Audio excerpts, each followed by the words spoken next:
জুলাই গণহত্যার বিচার না হলে দেশে ফ্যাসিবাদ আরও ভয়ঙ্কর রূপে ফিরে আসবে বলে মন্তব্য করেছেন জামায়াতে ইসলামের আমির ডাক্তার শফিকুর রহমান।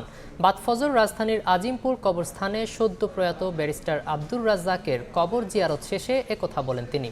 জানান, দেশের মানুষ এখনও ন্যায় বিচার থেকে বঞ্চিত। মৃত্যুদণ্ডপ্রাপ্ত জামায়াত নেতা এটিএম আজহারুল ইসলাম ন্যায় বিচার পাবেন বলে আশা প্রকাশ করেন তিনি।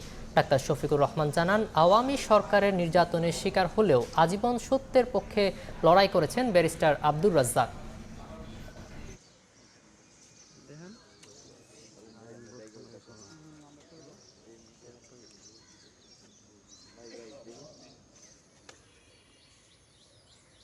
আমরা প্রত্যাশা করি যে তিনি ন্যায় বিচার পাবেন ইনশাআল্লাহ, এবং তিনি অচিরেই মুক্ত হয়ে আমাদের বুকে ফিরে আসবেন। এই যে 24-এর আন্দোলনে যারা শহীদ হলো, যারা পঙ্গু আহত হলো, তারা যেন ন্যায় বিচারটা পায়। এই ন্যায় বিচার যদি নিশ্চিত হয় তাহলে আগামীতে কোনো জালিমের জন্ম এই দেশে হবে না। কিন্তু যদি ন্যায় বিচার নিশ্চিত না হয় তাহলে দফায় দফায় জালিম আরও ভয়ঙ্কর রূপ ধারণ করে জাতির সামনে আসবে।